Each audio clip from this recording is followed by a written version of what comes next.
Robin Williams. So you got to tell me what happened. Robin Williams? Yeah, what do you think made him do what he did? He must have had a long time of mental something going on, like, you know, in terms of Nobody can tell me, though. Nobody knows. Billy Crystal said he didn't know. Nobody knew. Whoopi said she didn't know that he was that ill. Yeah. You know, I don't know what they said he had. But it seems complicated, and the way he did it. Yeah. Well, because, he found out he maybe was having Alzheimer's disease or Early something like that. onset. Yeah. And they told him he would no longer be Robin. He would just live, and it would be quick, and he wouldn't even know. And he had Parkinson's or something. Yeah, Parkinson's. That's brutal. Yeah. So, and he was working or something. I don't know. It's frightening to me. Frightening. Yeah. What was that? Because you did your first little movie, right? Moscow and Lesson with him. And what was that experience like? And great. What was your role again? Because I haven't seen it in a long time. It's a prostitute. Oh, a classic Hollywood but beginner's stunning role. I'm sure you were. No, that's the first part where they made me up and I was just stunning and I didn't think anything of it. And I was on the set and I didn't know how to act. That was my first. And the stage manager, whatever you call him, the AD. Yeah. I didn't know. And I was standing there. She said, "Get back with the rest of the extras." And I turned around. I didn't know what she was talking. I didn't even know what she was talking about. And she looked at me, and she walked up. She came back. "I'm sorry." I was like, "Oh, to this day, I said I could have got her fired." But I didn't know. That's how green I was. But I was doing theater. Yeah. And I was doing a soap opera, Another World. And what was Robin like on set for that? Energetic, funny, just nonstop. Yeah. That was the beginning, and really fast, always moving, never stopped, never ever stopped. Ride a bike to work. Right. Real authentic, really nice, but nonsensical. Right, going off on all the different topics and all the stories. That's what stand-ups do. They're constantly, all the stand-ups I work with, they're constantly getting new material. Mm-hmm. It's very rare that they evolve into a TV star. Yeah. Like Louis C.K. Look how old he is, and he's finally on TV. He Yeah. could care less, but he's great. Well, he's doing it better than ever. Louis Anderson, who's fabulous. I mean, Louis Anderson Baskets. also, playing an Baskets? incredible role as the mom on Baskets. Yeah. So good. He's in my eye line. She's in my eye line. What are you doing in my eye line? Okay. Get out of the eye line! Get her fired, Jackee! Oh, no. Look at that's my baby. King. She was with you on 227 as a kid. That's my dog. Mm-hmm. And I don't say that lightly. Right. But she started as a kid. She was 14 when we did 227.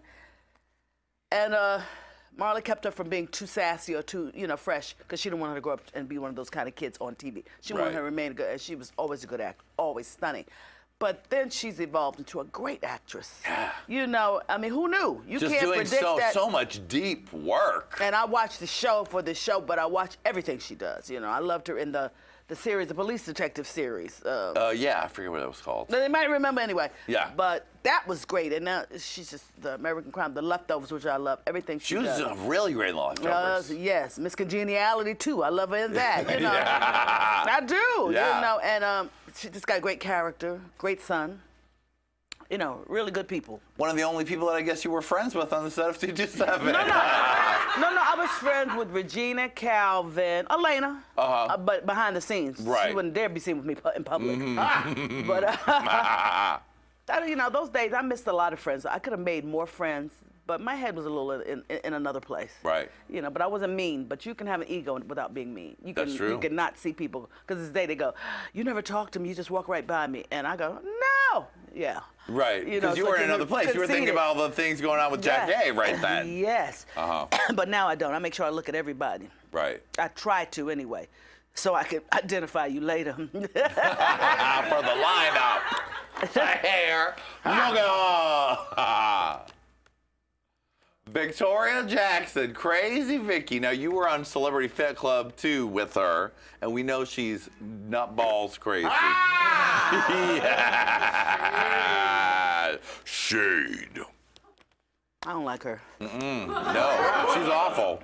I ain't got nothing good to say about her. No, well, go ahead. No, I don't. I don't give energy to people I just don't like. She's awful. We'll leave it at that. Well, you know what? We'll both just shade her out.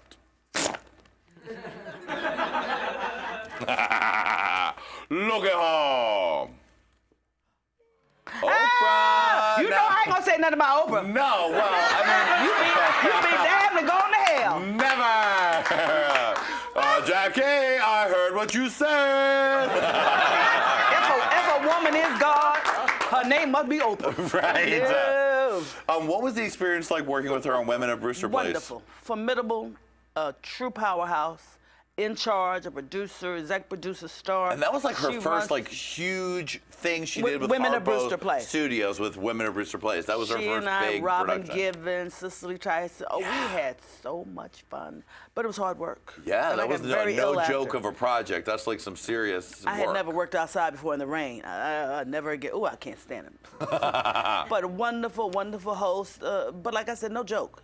There's no kikiing and ha-haing. You know, and I love her best friend Gail. I love Gail King. Yes, Gail. So much fun. Yeah, she's a lot of fun. You know, I've been to her home.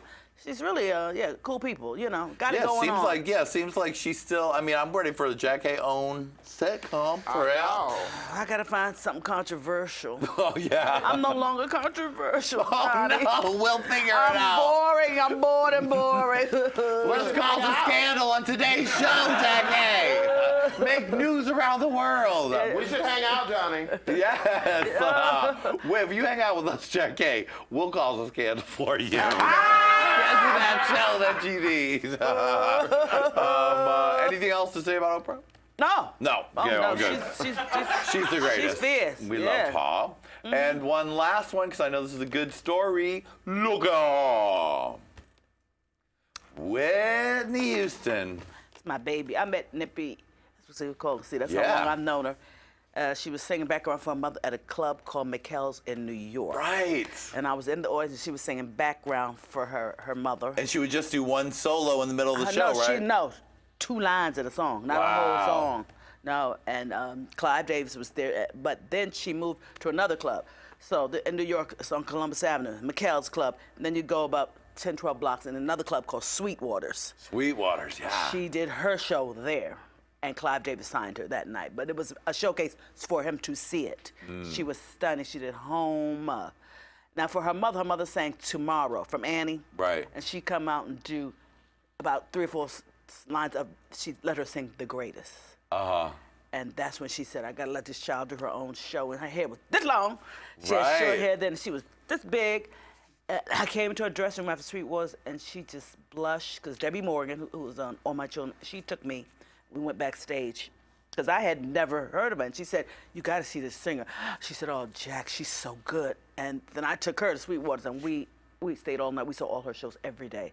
She was just so fit and just so shy. When she saw me, she just got tickled pink, and we became great friends. I went to her mother's house. I took gospel lessons from Sissy Houston, the great Sissy Houston. You took gospel lessons from Sissy Houston. Sissy Houston was the background singer for Aretha Franklin. Oh, yes, yes. What's that song? Ain't no way. What the, When thank she you. I does can't the go up there. Wait, you got, Yeah. That's her voice. Yeah. So that's her daughter, you know. So What is just to take a pause in this story, what is a gospel lesson with Sissy Houston learn how to like? riff, because I sang opera. I studied opera at Houston Art. I was studying opera, classical. I can do Broadway, but I don't sing gospel. I don't even fake it, you know. It teach you how to riff and sing like that, but you got to feel Houston it. is no joke. No joke. No, and she's a minister of her ministry of music in Newark at a church. Well, in Orange, the church is, but they're from Newark.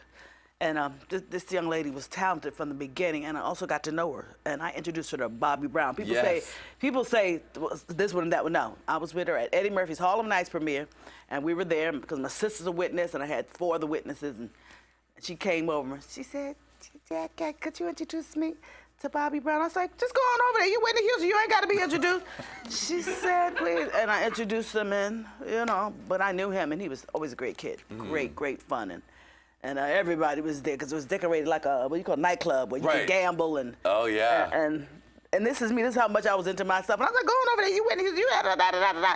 And he Bobby Brown, new edition, da-da-da. And I'm like, you're going over there. Everybody's famous in here. Right. You know, I didn't get, so I introduced her, and I'm still friends with him yet, and to the end. Yeah. But she was, I don't know if you get that famous or not. You know, she sang her heart out. She sure did. She sang her voice out. She sang it all out. Yeah, yes. She gave it up 200%. Yeah. I loved it, though. I loved her. So she was good the people. voice of the century. The last great voice, I call it. You know, Yeah. by that I mean, Now you got to write your own music and sing it. Yeah. You know, it's like, what's the young Adele? I love Adele. I love Adele. But you got to write your own music and sing it now. You can't. For Whitney, they wrote stuff for her. She never wrote. Oh yeah. You know, her name might be, but she never really wrote. She just had stuff written for her. And I'll tell you a little story, then we can end. Dolly Parton, I was working with her on her show, and people were saying, aren't you jealous that Whitney recorded your song, I Will Always Love You? She said, Jackee, come here, come here. We went in her dressing room. She said, let me show you something. And she went in her drawer and pulled out a copy. And she said, this is my first royalty check from I Will Always Love You. So I looked at it, you know what it said? And it was the first one, $1 million. Wow. She said, you think I'm angry?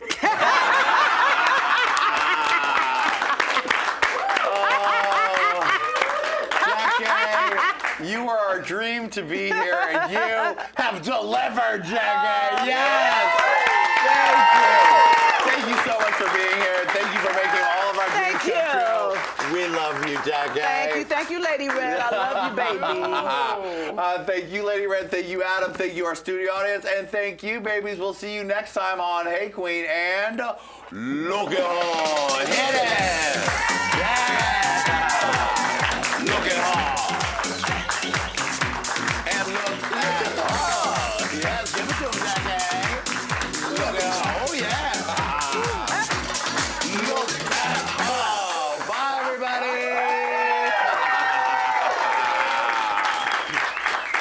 Look